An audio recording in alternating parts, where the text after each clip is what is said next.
Débarquement sur les plages de Normandie, à Omaha Beach. Ça fait partie de ce que j'appelle une fiction mémorielle. D'accord? Ce ne sont pas eux. Ce sont les Russes qui ont même bombardé Dresde et qui sont entrés dans le bunker du Führer. Et les Africains qui ont libéré la France. Et la bataille décisive a eu lieu en plein désert de Libye. C'est ce qu'on appelle la bataille de Bir Hakeim, dont on ne parle jamais ici. Vous voyez? Dont on ne parlera pas au cours de toute la semaine de célébration de De Gaulle. Je termine en disant que, après vous pouvez poser les questions que vous voulez, je termine en disant que sur la place de la Concorde,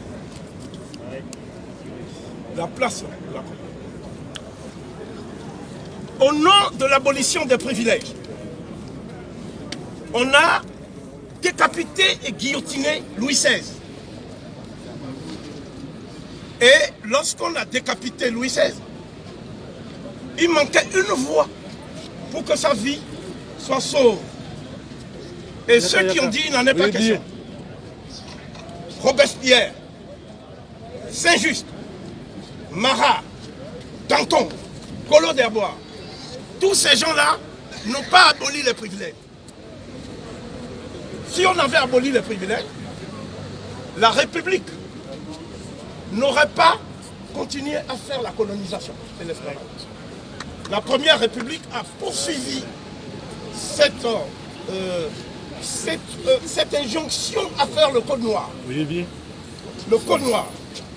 Et la Deuxième République l'a fait et a achevé l'industrialisation de la France. Sur le dos des nègres, la Troisième République a occupé militairement tous les territoires qu'on appelle ultramarins, ce qui a fait de la France la plus grande puissance maritime du monde. Vous voyez, la Guadeloupe, la Martinique, jusqu'en Guyane, c'est-à-dire nous sommes aux frontières de l'Amérique du Sud. Eh bien, c'est ça qui a fait que la France est la plus grande puissance maritime du monde. Qu'est-ce qui a fait que la France est la plus grande puissance, est une puissance nucléaire? Qu'est-ce qui a fait ça? C'est l'Afrique. Je m'explique.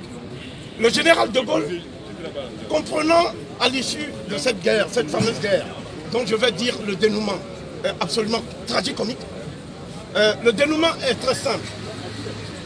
Les Africains qui se sont battus pour la France, à l'intérieur, dans les maquis de Glières, plateau de Glières, avec Tom Morel, dans les maquis de Brest, etc.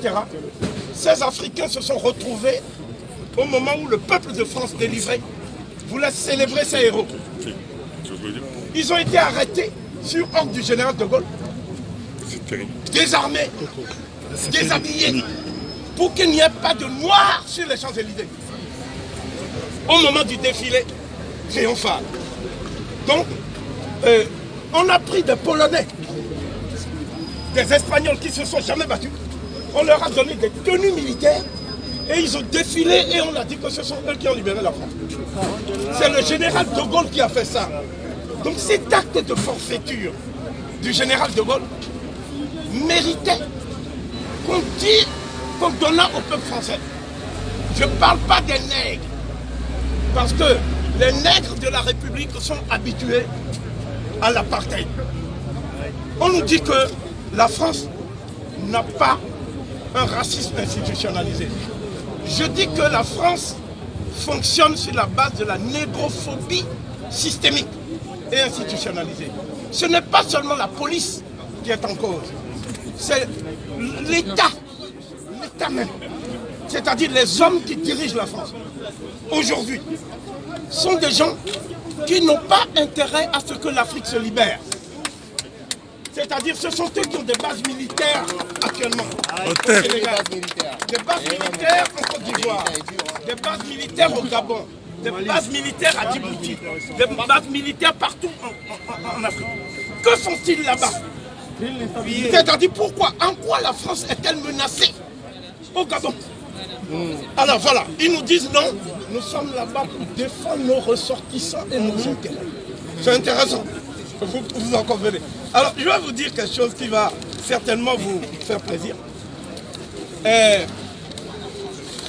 Dans ce brûlot de valeurs actuelles, parce que nous assistons aussi à un phénomène, c'est la libération de la parole des fascistes. Tous les fascistes, c'est-à-dire la peste brune, est encore de retour, plus triomphante et plus arrogante que jamais. Et ici, on dit, ces racialistes qui veulent mettre la France à genoux. Ok? Alors moi, je vais dire quelque chose. Nous n'avons plus besoin de mettre la France à genoux. Le virus s'en est chargé. Le corona. Nous tous on a peur, donc on porte les museliens, non? Le virus s'en est chargé.